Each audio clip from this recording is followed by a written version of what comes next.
Olá, pessoal. Tudo bem? Bom dia. Meu nome é Gustavo Santana. Eu estou aqui hoje para fazer o nosso NXCast, falando a respeito de um assunto aí novo, um assunto interessante, que é o VMware NXT, né? Eu estou aqui com o meu amigo Davi Santos.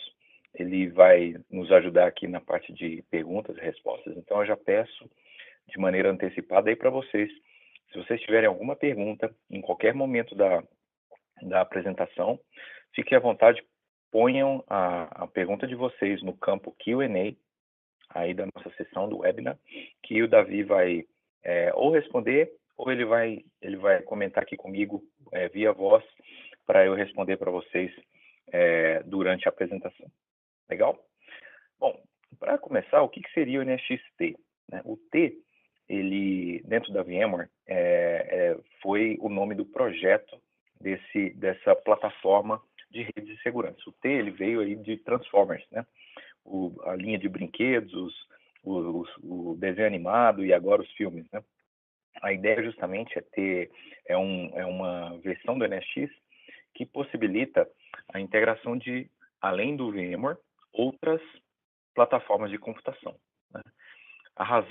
Algumas das razões da criação do NXT, elas estão expostas aqui nesse slide. Então, a primeira é para suportar diferentes hipervisores, diferentes hypervisors, né? Quando a gente olha, por exemplo, quais são os hipervisores que o OpenStack usa, ou seja, o projeto novo, o projeto de criação e de controle de máquinas virtuais usa, a gente vê que KVM corresponde à maior parte desses hipervisores, né? A gente vê que existem outros, mas KVM realmente seria o hipervisor líder de implementações de OpenStack, tanto em produção, quanto em desenvolvimento, quanto em prova de conceito. Ao mesmo tempo, a gente vê que as plataformas de computação estão evoluindo também para outros formatos, como, por exemplo, containers, né? A propósito, containers em 2020, daqui um pouco mais de 2 anos, já vai ser um mercado de 2 bilhões, 2,6, quase 2,7 bilhões de dólares no mundo. Ou seja, o que o NX consegue oferecer em termos de rede de segurança, ele também conseguiria oferecer para outras plataformas além do VMware vSphere, né? Para a gente entender quais são as funcionalidades que estão disponíveis hoje no NXT, eu vou resumir através dessa figura aqui, dessa animação, né? Então, através do NXT hoje, a gente pode fazer conectividade entre máquinas virtuais conectadas em qualquer que seja o hipervisor, vSphere ou KVM, em qualquer ponto de uma rede, contanto que haja conectividade nível 3. Existe também dentro do NXT, assim como no NXV, o file distribuído, ou seja, o file que é executado na VNIC da máquina virtual até nível 4, para fazer controle de tráfego leste-oeste, dentro de uma implementação de NXT. Existe também roteamento feito dentro do kernel do hipervisor, onde duas máquinas virtuais conectadas em diferentes subnets, mas no mesmo host, vão poder falar entre si sem a necessidade de sair e fazer um roteamento, por exemplo, num switch de agregação. Isso já faz parte do kernel também do NXT. Existe um modelo baseado em 2 camadas, em 2 tiers, onde a gente tem o Tier 0 e o Tier 1, que eu vou explicar um pouquinho mais para frente na apresentação, justamente qual que é a função de cada um. Existe, através do Tier 1, roteamento para o mundo físico, com protocolos de roteamento dinâmico, construção de tabelas de tradução de endereços via NAT, e também a conectividade via nível 2, feita em kernel, através de uma bridge virtual. Aqui também não está representado, mas uma das funcionalidades existentes dentro do NXT é o DHCP Relay. Até agora, eu acho que muita gente olhando esse slide vai dizer, eu acho que é bem parecido com o NX tradicional, que está disponível desde 2013 para o VMware vSphere. Então, eu acho que uma das melhores maneiras de entender as diferenças de arquitetura do NXT para o NSX-V, vamos chamar assim de vSphere, é justamente compará-las, né? Então, aqui do lado esquerdo, eu vou colocar as características do NSX-V, que é o tradicional que a gente implementa hoje desde 2013, e do lado direito a gente vai colocar o NSX-T. O NSX-V ele tem um NSX Manager, o NSX-T também tem um NSX Manager, apesar de ser um outro software, tá ok? Existem os 3 NSX Controllers na plataforma NSX para vSphere. Também a gente vai ter os 3 controllers para a plataforma NSX-T. É um software diferente, são controllers diferentes, mas a gente tem a mesma arquitetura aqui. Em termos de módulos de kernel, a gente tem esses módulos rodando dentro do VMware vSphere, no caso da plataforma NSX tradicional, e a gente vai ter esses módulos também no VMware vSphere, no NSX-T, rodando tanto em VMware vSphere 6.5 adiante e KVM. Agora começam as diferenças. O VMware NSX tradicional, ele utiliza a estrutura do VDS, ou seja, do VMware Distributed Switch, do vSphere, para a construção das suas funcionalidades de rede, vamos assim dizer. O NSX-T, por sua vez, ele tem um switch exclusivo, ou seja, existe um NSX vSwitch instalado em cada VMware ou KVM. Ou seja, não existe a necessidade de construir um VDS para aproveitar essa infraestrutura para o NSX. Então aí a gente começa a primeira diferença entre as duas plataformas. Continuando aqui a discussão, né, quando a gente está falando de conectividade de nível 2 entre máquinas virtuais em hosts diferentes, a gente sabe que no NSX tradicional, a gente tem um protocolo VXLAN. No caso do NSX-T, a conectividade entre dois hosts, sejam eles vSphere, KVM ou vSphere para KVM, é feita através de um protocolo chamado DNIV, que é considerado a evolução da VXLAN. Eu vou falar mais em detalhes a respeito desse protocolo em um slide daqui um pouquinho, mas um dos motivos para essa implementação dessa evolução do VXLAN vai ser principalmente a possibilidade de inserção de metadados dentro de cada pacote. Ou seja, você consegue colocar dados, consegue colocar informação de maneira extensível dentro do DNIV. E uma das primeiras utilizações para isso no NSX-T vai ser a parte de telemetria, ou seja, medição de delay entre dois equipamentos físicos, entre dois equipamentos lógicos, utilização de timestamp, construção de cadeia de serviços. Então, existe aí uma extensibilidade no DNIV que não foi prevista no VXLAN e que já está sendo implementado no NSX-T. Ok? Outras características. A gente vê que além dos logical switches, no caso do NSX tradicional, a gente vê aí as regras de segurança do Distributed Firewall, a construção de logical switches, que são esses representados aqui por essas caixinhas azuis, e a conexão normalmente a um Distributed Logical Router. Isso é o que a gente tem de tradicional no NSX-V, no NSX para vSphere. O DLR normalmente é conectado em um Edge, que é uma máquina virtual com multifunções, que pode fazer VPN, pode fazer roteamento para o mundo físico, load balancing, Edge Firewall, e esse Edge, as rotas as rotas externas e as rotas diretamente das redes diretamente conectadas no DLR normalmente são trocadas através de um protocolo dinâmico como o SPF ou BGP. Isso tem que ser configurado pelo administrador do NSX. E para a rede física, utiliza-se o mesmo protocolo, um protocolo diferente, justamente para fazer o anúncio das rotas nos dois sentidos, né? No caso do NSX-T, a gente tem os logical switches, a gente tem o FAR distribuído, só que a diferença começa aqui. Aqui a gente tem o que é chamado Tier 1 Router, ou seja, é um roteador interno a um tenant. Ou seja, quando você está construindo uma infraestrutura com vários tenants, com vários usuários diferentes dentro da sua infraestrutura, esse Tier 1, que está diretamente conectado às máquinas virtuais, seria o roteador do tenant. Enquanto que o Tier 0, ele seria o roteador da administração, da infraestrutura do NSXT. Então, a gente tem duas camadas aí de roteamento exatamente para a gente poder colocar o controle de roteamento, etc., em um portal, por exemplo, para um cliente. Uma outra diferença é que as rotas entre esses dois tiers, ela não necessita de uma configuração de um protocolo dinâmico. Ela é feita através de uma funcionalidade chamada auto-plumbing. Ou seja, qualquer rota que você cria no Tier 1, ela imediatamente aparece no Tier 0.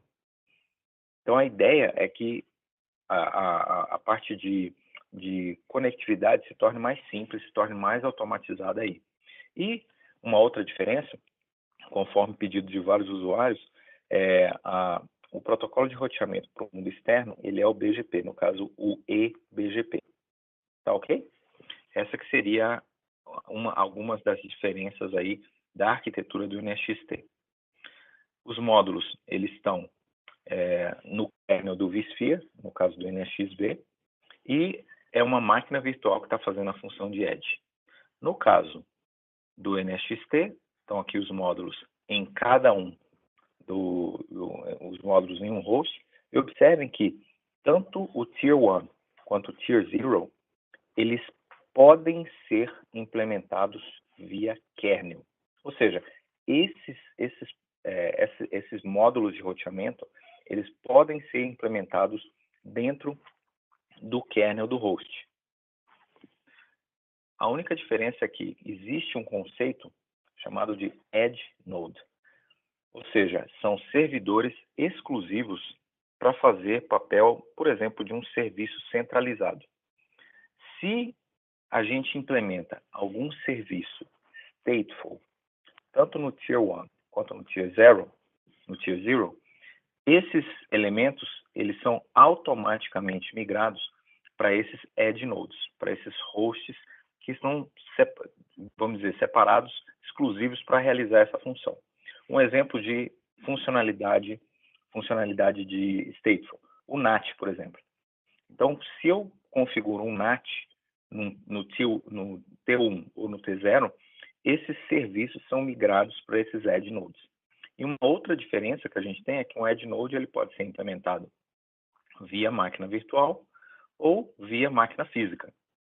O objetivo de implementar isso em máquina física é justamente para se conseguir maior performance através de uma funcionalidade de chips Intel chamada Data Plane Development Kit, ou DPDK. Só para vocês terem uma ideia, o DPDK, quando ele está implementado no NSXT, e o NSXT, no caso, tem essas instruções de hardware dentro do código, ela permite que um único core de um chip Intel consiga fazer o forwarding de até 10 GB de tráfego. Então, a gente vê aí que o DPDK, quando corretamente implementado em software, ele consegue transformar uma CPU Intel praticamente uma ASIC de rede. Tudo bem? Pessoal, então está aqui uma comparação em termos de arquitetura entre o NSX tradicional e o NSXT. Por favor, se vocês tiverem alguma dúvida, ponham aí no quadrinho de Q&A. Tá ok? Vamos dar um zoom em a parte de plano de dados do NSXT para a gente ter mais claro como é que isso vai funcionar. Então, imaginando aqui que a gente tem uma rede nível 3, um backbone nível 3 construído em um data center, e agora a gente tem os vários hipervisores conectados a esse backbone nível 3, e esses hipervisores estão representados aqui por esses switches, ou seja, esses aqui são todos os NSX vSwitches, ok? O que é necessário no backbone IP?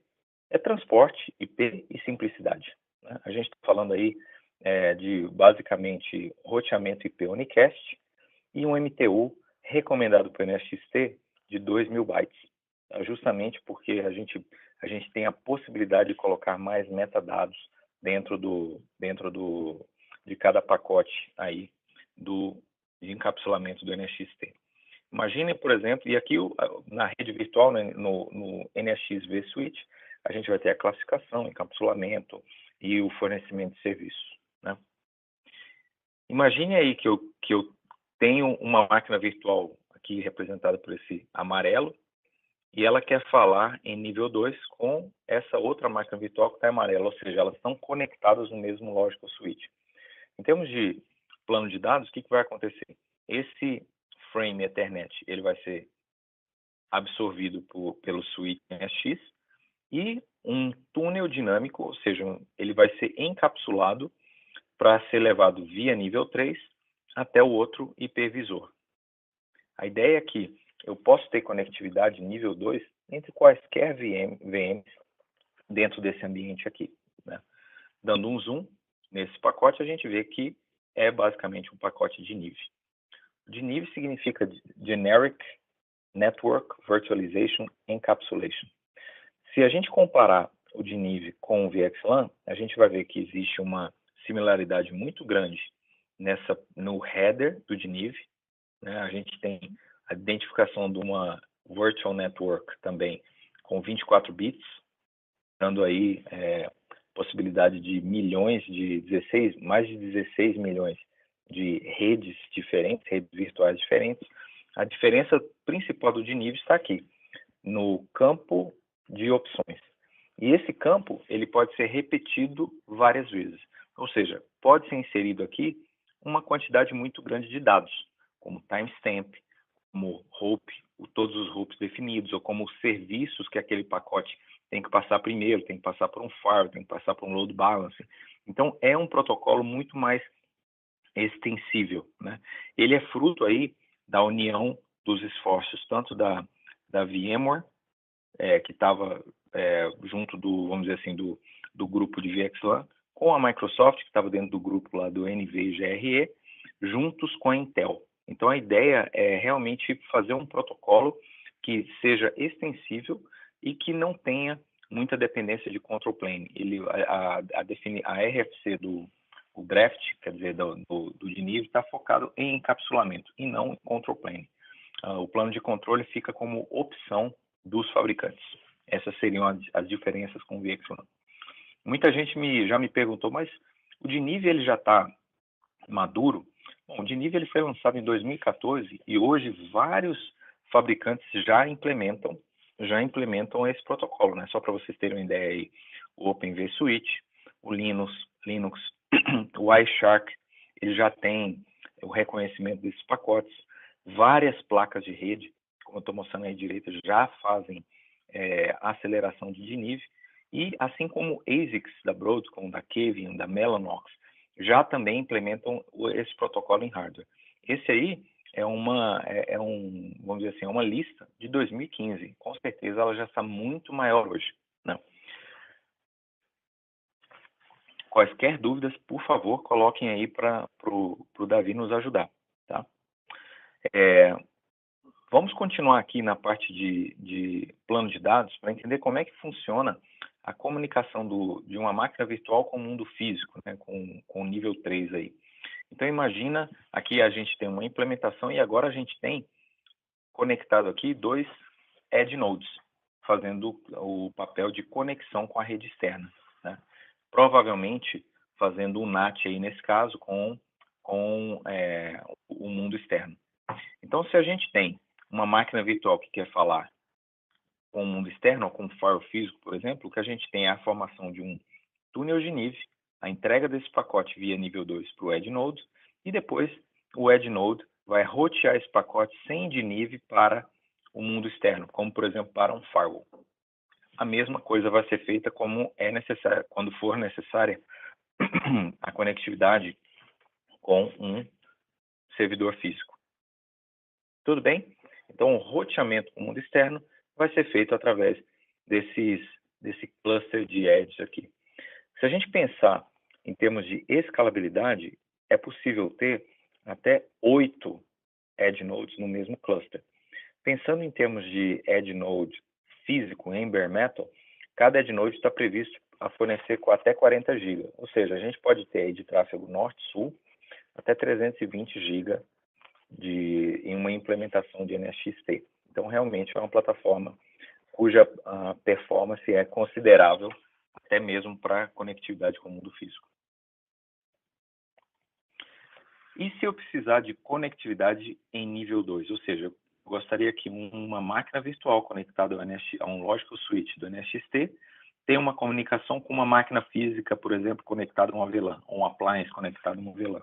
Isso pode ser feito através de uma Layer 2 Bridge, que é implementada em kernel, de maneira muito parecida com o NSX tradicional. Então, o que a gente vê aqui é a formação de um túnel, ou seja, o tráfego, os streams de Ethernet são encaminhados via DNIV para esta máquina, para esse host aqui que está realizando a bridge, e aqui existe a conexão entre uma VNI, uma rede virtual, um Logical Switch e uma VLAN em nível 2. Né? Essa eleição aqui é feita de forma automática e, em princípio, todos os hosts em uma implementação de NSXT podem implementar essa função. Tudo bem? Bom, antes da gente avançar com operações, gostaria de perguntar para o Davi se tem alguma dúvida aí que você gostaria que eu respondesse via voz. Tem essa aqui do DLR, eu já respondi via chat, mas se você quiser responder também, tá. O pessoal está perguntando se perde o DLR com esse novo conceito de T1 e T0 e o Z de novo. Não é que se perde o DLR. Eu acho que uma comparação mais fidedigna aí seria dizer que o NSXT tem um DLR com mais funcionalidades. Ele consegue implementar até a parte de conectividade com o mundo externo dentro do kernel.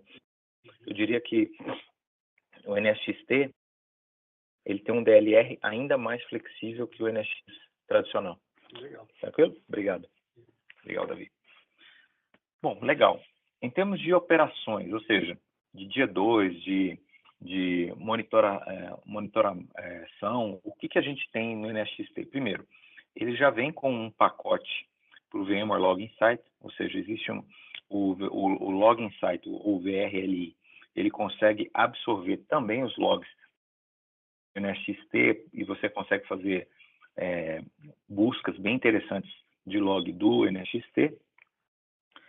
A gente tem espelhamento de tráfego, até mesmo via L3, nível 3 spam, ou L3 spam, ou seja, você consegue desviar o tráfego de um logical switch, ou de uma porta, ou de uma máquina virtual, para um analisador de tráfego conectado à rede nível 3. É perfeitamente possível fazer isso, e não é difícil. Tá? Existe também, dentro do NSXT, uma funcionalidade chamada Port Connection Tool, que basicamente mapeia a conectividade entre duas máquinas virtuais. Então, aqui você pode ver que ele faz o mapeamento de uma máquina Web 02 conectada a esse Logical Switch, que está conectada a esse Tier 1, que está conectado nesse Tier 0, que está conectado nesse Tier 1, e conforme você vai clicando aqui, vai aparecendo detalhes de cada um dessas conexões. E se houver algum problema de drop, etc., essa cor verde aqui vai ser reconfigurada para vermelho, justamente para te mostrar essa conectividade hope a hope virtual.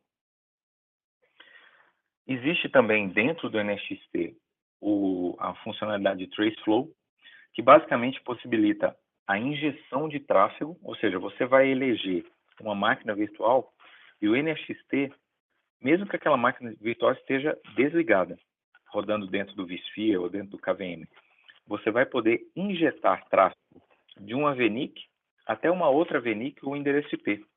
E o TraceFlow vai te mostrar exatamente quais são os componentes que aquele tráfego sintético que você está gerando vai passar. Então, imagina que um cliente está lá, você tem uma nuvem OpenStack, você tem um NSXT lá implementado nessa nuvem OpenStack, com hipervisores KVM, etc. O que vai acontecer aí? Se o cliente está falando de algum problema, você vai poder escolher a máquina virtual dele e começar a injetar tráfego justamente para descobrir qual o problema, né, para fazer um troubleshooting. E aqui, uma coisa que é muito legal é que depois que aparecem todos os componentes, como file distribuído, a regra do file distribuído, para onde, ou o que está roteado, você pode clicar nesses links aqui para, por exemplo, fazer um download da tabela de roteamento desse Tier 1, ou você pode clicar aqui para ver qual é a porta de conectividade desse outro roteador, ou você pode clicar aqui para mudar a regra de firewall que tá sendo encaminhada aqui. Então, existe dentro da ferramenta Traceflow a possibilidade de você mudar e interagir com aquele caminho daquele fluxo, né? Que em um momento de troubleshooting é muito, muito interessante, né? Em um ambiente multitenant. Tudo bem? Bom, como é que está a evolução do NSXT, né? Eu acho que talvez pouca gente saiba, mas o NSXT ele foi lançado em 2016, né? No começo do ano de 2016.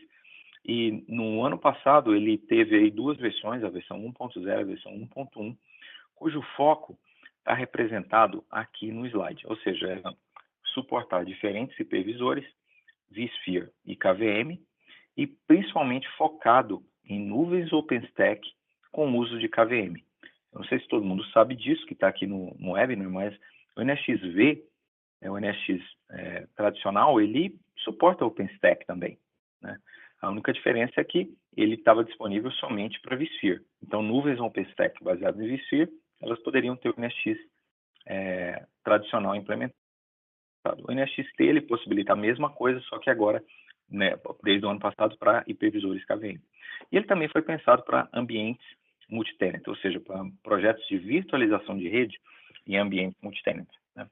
Esse aí representa o ecossistema atual do VMware NSXT, né? Ou seja, OpenStack, VMware Integrated OpenStack, que é da VMware, HP Helium, Mirantis, Red Hat, SUSE, Canonical. Essas são as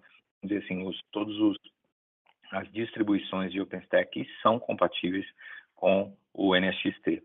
E em termos de hipervisores, a gente tem o SX 6.5, essas versões de Red Hat e essas versões do Canonical.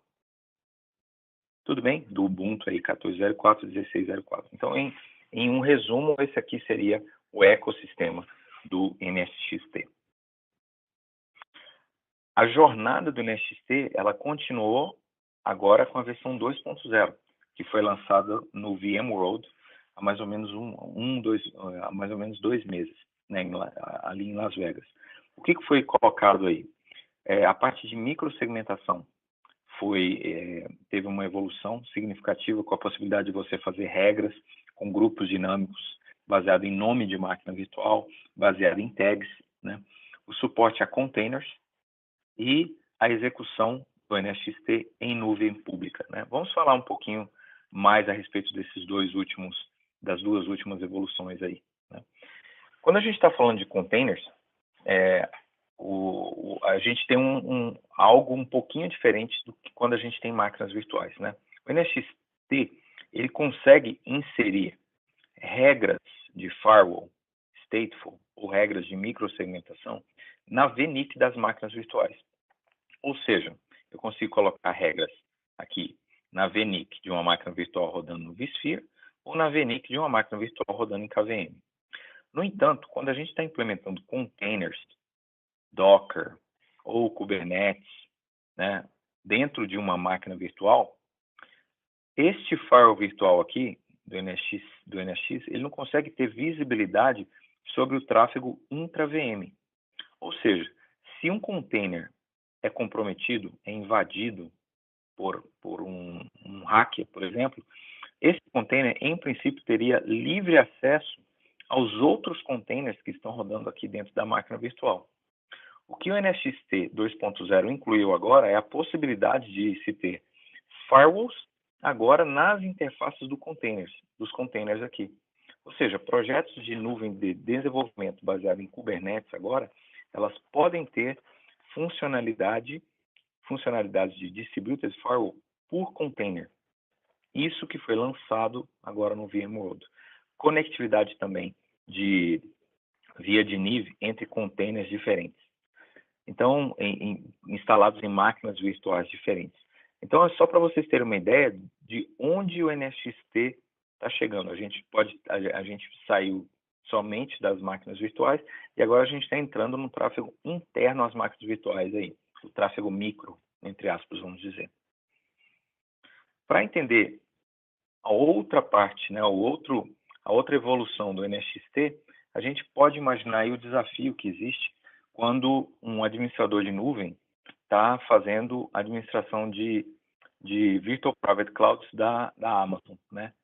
Mesmo quando a coisa pode ficar um pouco complicada quando existe apenas uma conta da Amazon com o seu VPC, né? Só que é possível a mesma conta montar várias Virtual Private Clouds dentro da Amazon, dentro daquela conta da AWS. Então, a parte de rede e segurança, ela se torna um pouco mais complexa.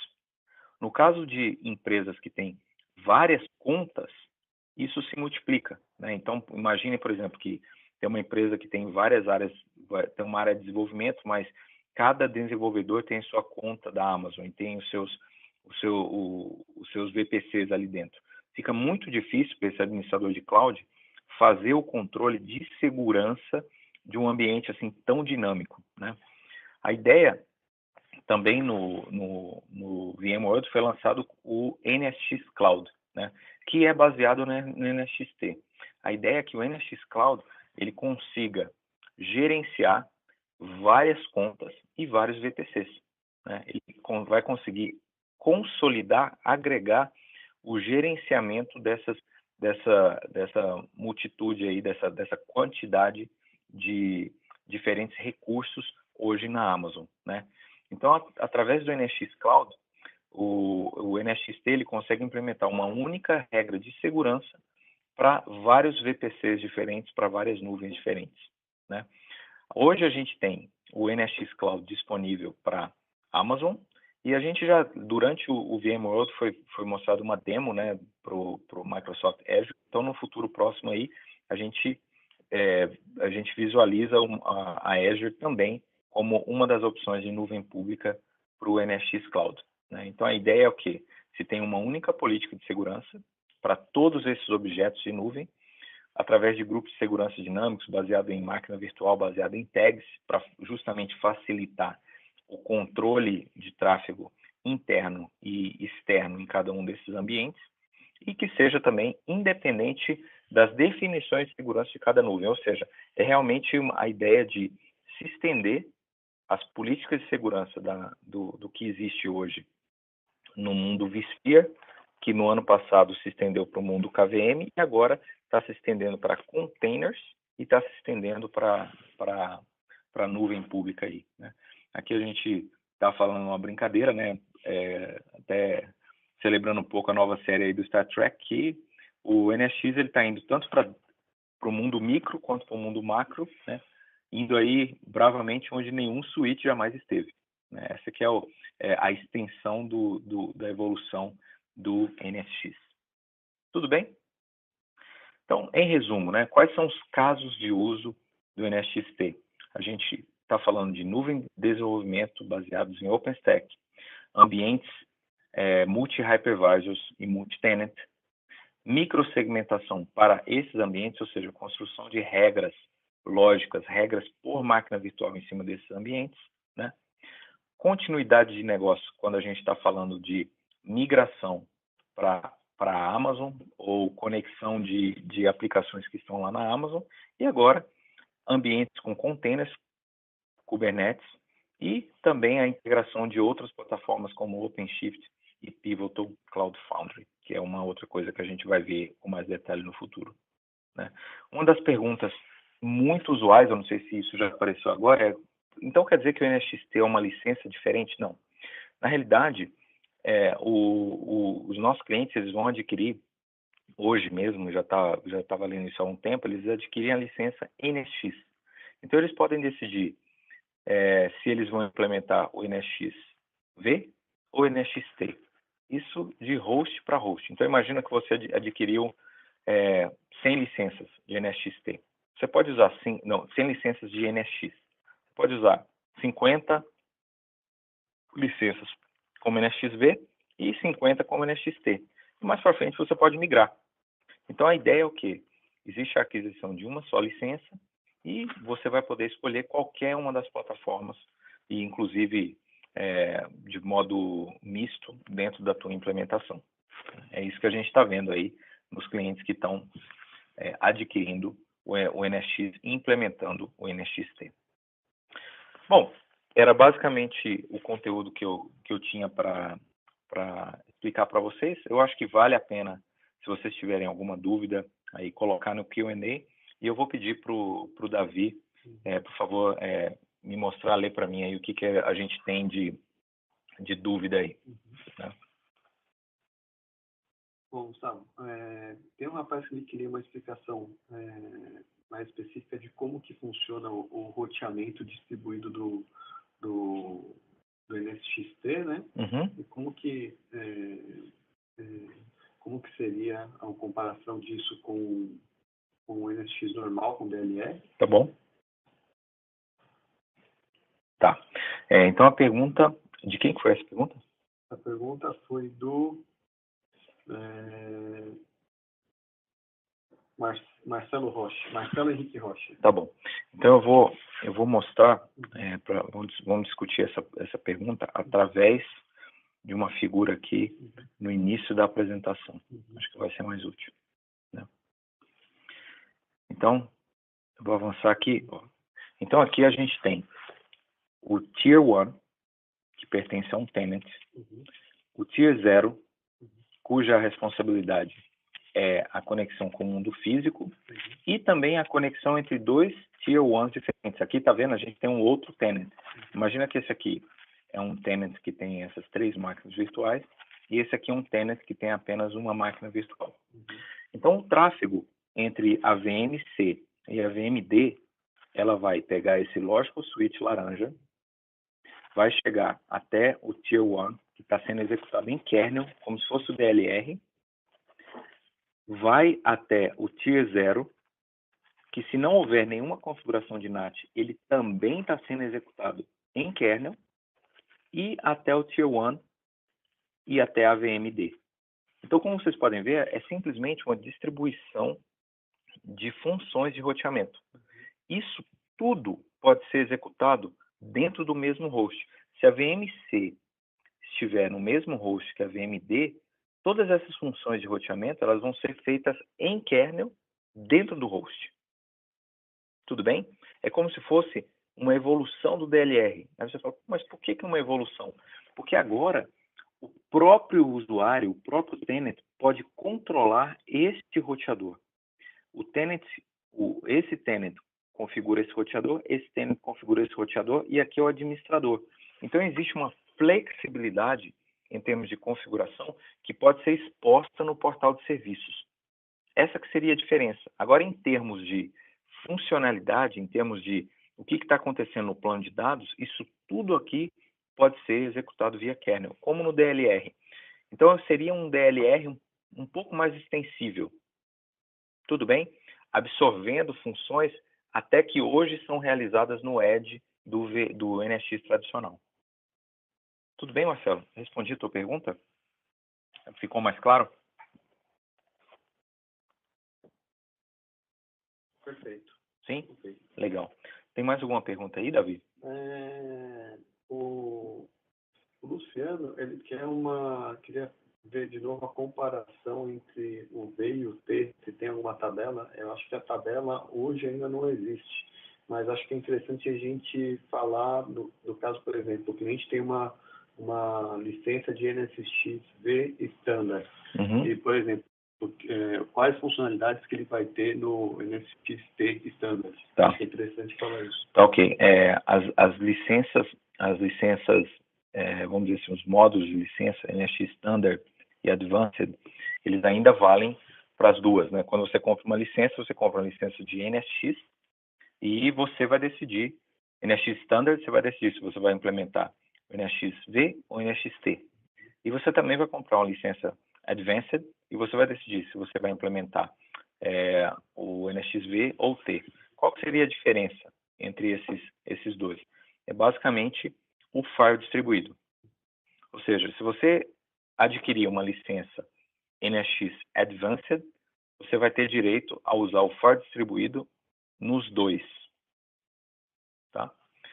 Então, por exemplo, a licença Advanced ela vai permitir a construção das regras do file distribuído no NSX-T e no NSX-V.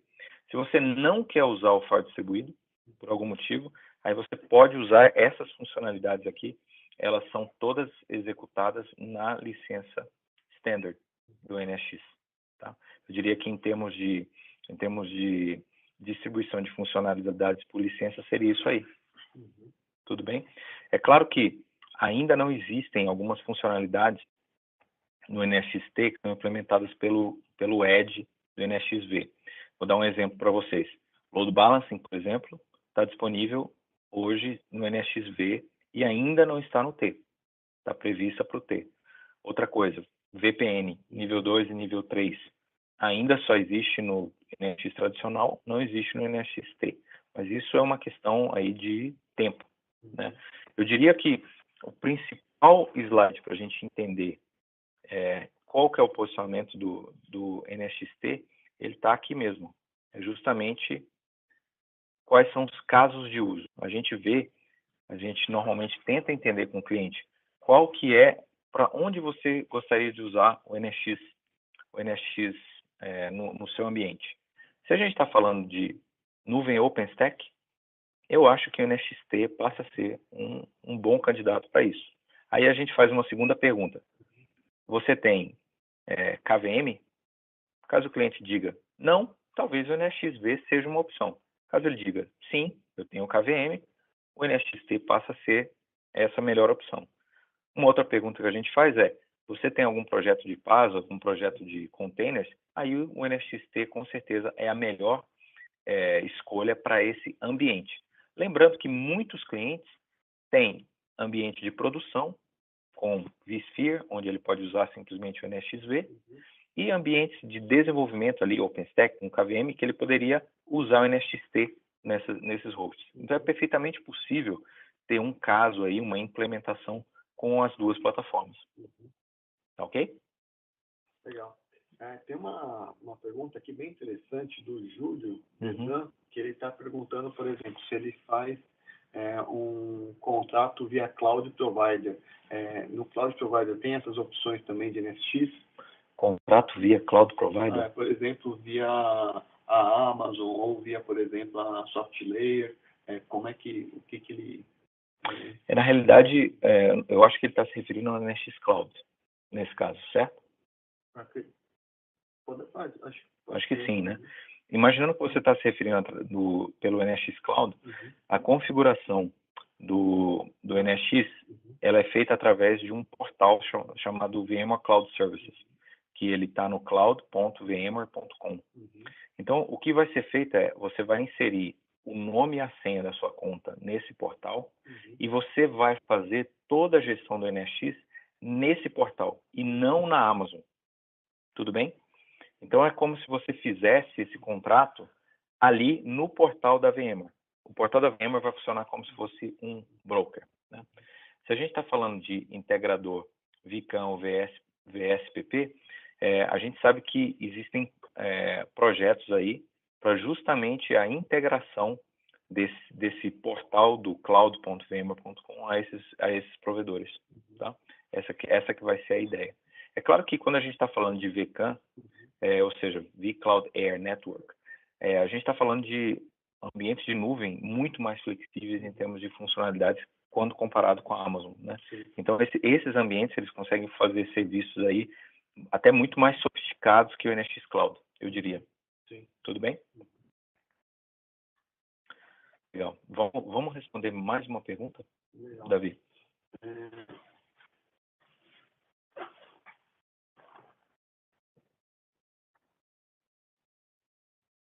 Pessoal, se vocês tiverem mais uma pergunta, mais alguma coisa que vocês gostariam que a gente discutisse aqui, por favor, coloquem aí no Q&A, que eu e o Davi vamos responder.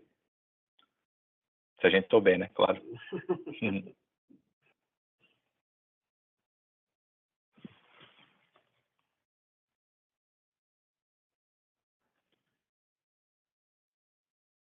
Existe uma possibilidade de limitar a banda de um servidor virtualizado nessa plataforma? Sim, existe rate limiting nessa plataforma para colocar. Aliás, é uma funcionalidade que muitos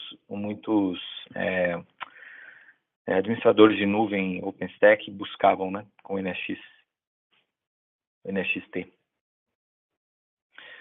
Legal, ótimo. Pessoal, espero que vocês tenham gostado aí dessa introdução.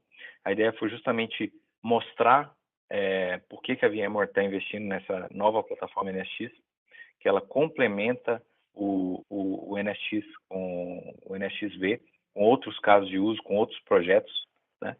É uma plataforma que tem tido uma evolução muito rápida, assim como o NSXV, e a gente espera, né, a gente está trabalhando em vários projetos aqui na América Latina, no Brasil, com o NSXT, e a gente espera em um futuro próximo até ter um cliente dando um depoimento público aí sobre o NSXT. Vamos dizer, é uma ferramenta bem interessante. Tudo bem? Mais algum comentário, Davi? Não. Não? Tranquilo? Legal. Pessoal, muito obrigado aí pela presença de vocês. A gente sabe que a gente fez uma mudança aí, agora a gente vai sempre se falar na última terça-feira do mês. Essa que agora é a frequência do NSXcast. Mas qualquer dúvida, por favor, fiquem à vontade de mandar um e-mail, entrar em contato com a gente, mandar através do survey que vai ser enviado para vocês. E até o próximo NSXcast. Um abração aí para todos, tá? Tchau, tchau, boa semana.